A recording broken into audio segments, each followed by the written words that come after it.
On Tuesday, Alabamians will go to the polls to decide which is the lesser evil, an accused child molester or a Democrat. In recent polls, the accused child molester is favored. The surprise is that a Democrat even has a chance in a deep red state that Donald Trump won by a landslide in the 2016 presidential race. The concept that a Republican might be vulnerable is almost as unusual as the white-flecked fields of rural Alabama in December, where snow mixed with leftover cotton bolls to produce an Arctic landscape in the Bible Belt. But Roy Moore is not a normal Republican and 2017 is not a normal year.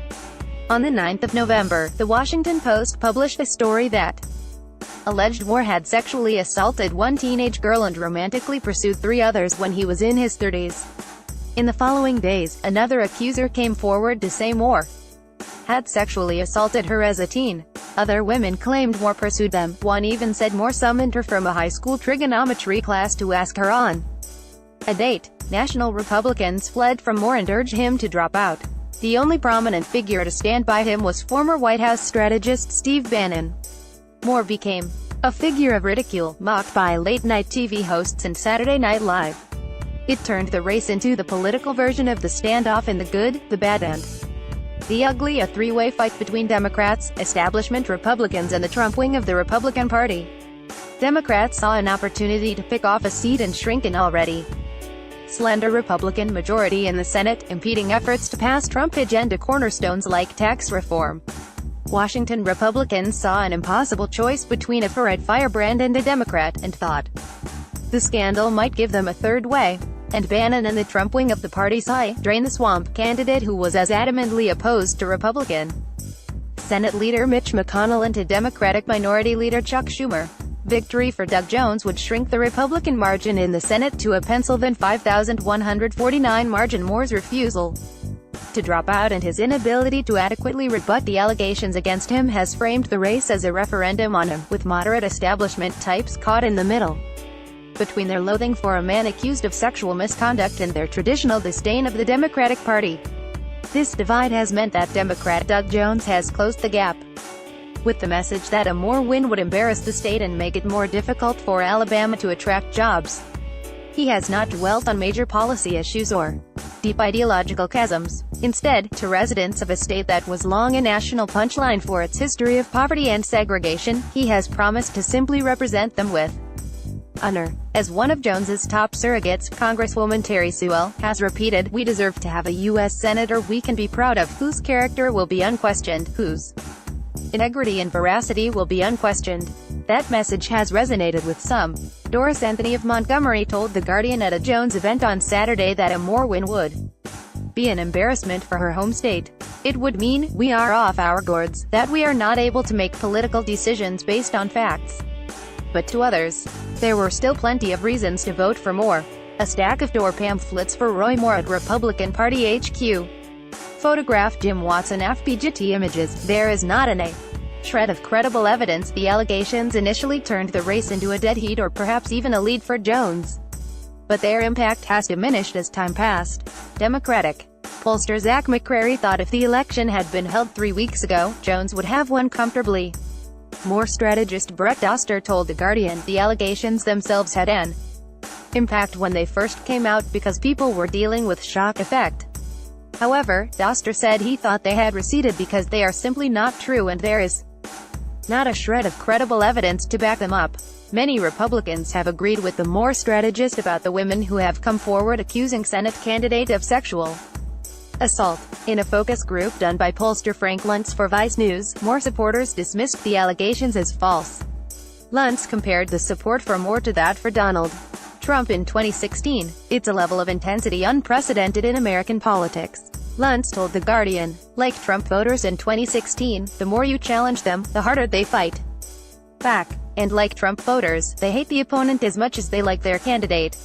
I think if Judge Moore wins on Tuesday, he should send Mitch McConnell a fruit basket." Andy Sarabian, Moore supporter even before the first allegations against him, Moore was long considered a fringe and unusual figure. He was first elected as Chief Justice of the state Supreme Court in 2000 and immediately decided to install an elaborate stone monument to the Ten Commandments inside his courthouse.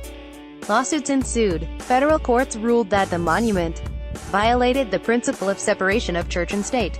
Moore defied the federal courts, refused to remove Roy's Rock, and was himself removed from office. After several unsuccessful bids for statewide office, Moore was re-elected to his old post in 2012. When the Supreme Court ruled gay marriage was legal in the United States in 2015, Moore attempted to instruct local officials that the decision didn't apply in Alabama. After yet another federal court battle, Moore was forced out of office again. He seemed destined to be a forgotten cult figure, revered by rural Republicans but unable to gain sufficient suburban support in Republican primaries to ever become a significant figure. Then Senator Jeff Sessions became Trump's Attorney General, and former Governor Robert Bentley appointed Attorney General Luther Strange to be his replacement. Strange had been investigating Bentley for using state resources to cover up an extramarital affair, which forced him to resign from office and plead guilty to misdemeanors earlier this year. In a state with a reputation for political corruption that had seen several governors jailed and the first Republican Speaker of House in a century convicted of felonies in 2016, Bentley's appointment of Strange raised eyebrows. Several connected Republicans have speculated to The Guardian that if Strange ran for the seat on his own, he would have won easily, but the appointment doomed him. Maybe Putin is right. Roy Moore speaks to The Guardian. Video. The result was that Moore managed to pull off a victory in the Republican primary, despite Strange having the support of national Republicans and even a lukewarm endorsement from Trump. Moore's victory in the primary was the result of an odd alliance between the social conservatives who had long flocked to Moore's banner and Trumpist populists, including former White House strategist Bannon, who simply rallied to anyone opposed by McConnell. However, that alliance gave Democrats the opportunity to expand their coalition to not just the typical Democratic base, but so many women and moderate Republicans, as Sewell told The Guardian. In attempt to appeal to these swing female voters, Jones's campaign offices featured homemade signs like "Women Support Doug because Doug supports women," a challenge to energize African Americans. Just as Trump's populist rhetoric alienated many suburban voters in 2016, it strikes an awkward tone in Alabama where the state Republican Party only became relevant in the 1960s and 1970s in opposition to conservative Democratic populist George Wallace. Among these voters in prosperous Alabama suburbs, Moore was despised, not just for the allegations against him but for his long history of inflammatory statements on social issues, including his belief that homosexual conduct should be illegal and fervent tirades against the transgenders. This distaste means that many Republicans will stay at home on Tuesday or vote for a write-in candidate if they cannot bring themselves to vote for the Democrat. Jones, Richard Shelby, the state's senior Republican senator, went on national television on Sunday morning to reiterate his opposition to Moore. "I didn't vote for Roy Moore. I wouldn't vote for Roy Moore. I think the Republican Party can do better," said Shelby. Instead, he voted for a write-in candidate. The statement was immediately turned into an advertisement by the Jones campaign. The challenge for Democrats is to not only convert moderate Republicans appalled by Moore's record and the allegations against him, but to energize African Americans, who make up more than a quarter of the state's population and to represent a reliable Democratic bloc. Although African American turnout increased significantly under Barack Obama, it fell nationally in 2016. For the first time in 2 decades. Bannon with Moore at a rally last week. Breitbart, Bannon's website, has wholeheartedly backed Moore for the Senate. Photograph. Jonathan Bachman. Reuters. In a state where race is deeply interwoven with politics, Moore's election night event will be roughly halfway between the first capital of the Confederacy and the bus stop where Rosa Parks boarded in 1955. African Americans vote for Democrats by 10-to-1 margins. The Jones campaign has been frantically working not to convince black voters to support them, but to ensure that African American turnout is proportional. Jones has spent much of the last few days stumping in the African American community and bringing in national African American surrogates. On Saturday, Jones first campaigned in front of the historic Brown Memorial Chapel AIM Church in Selma with former Massachusetts Governor Deval Patrick. He then went to Alabama State University, a historically black college in Montgomery, with New Jersey Senator Cory Booker. Speaking to reporters in Selma, Jones dismissed concerns about his campaign's outreach to black voters. "I feel very, very comfortable that we've been reaching everybody," Jones said. "I want to make sure everyone understands this is not just a question about African American voters. This election is about everybody in the state." Bannon's website Breitbart has wholeheartedly backed Moore as a fellow economic nationalist, but while Jones is using some national Democrats as surrogates, many Republicans in Washington are condemning his opponent. Senator Cory Gardner, the head of the National Republican Senatorial Committee, said flatly that the political arm of Senate Republicans would never back Moore. Moore will never have the support of the Senatorial Committee, said Gardner, a Colorado Republican. We will never endorse him. We won't support him. I won't let that happen. Nothing will change. Even more dramatically, Republican Senator Jeff Flake of Arizona sent a campaign contribution to Jones the Democrat, tweeting a picture of the donation with the message, "Country over party." The only national Republican to back Moore has been the president. He openly backed Moore and gave him a wholehearted endorsement in a rally on Friday in Pensacola, Florida, just across the state line from Alabama. He has also recorded a robocall on Moore's behalf. Trump, who has faced multiple allegations of sexual assault himself, even went out of his way to try to discredit one of Moore's accusers. But with the reluctance of most national Republicans to get involved, the race has become a key proving ground for Bannon's crusade to transform the Republican Party into a vehicle for his populist cause. Bannon's website Breitbart has wholeheartedly backed Moore as a fellow economic nationalist and used the race as an opportunity to build grassroots opposition to party leadership.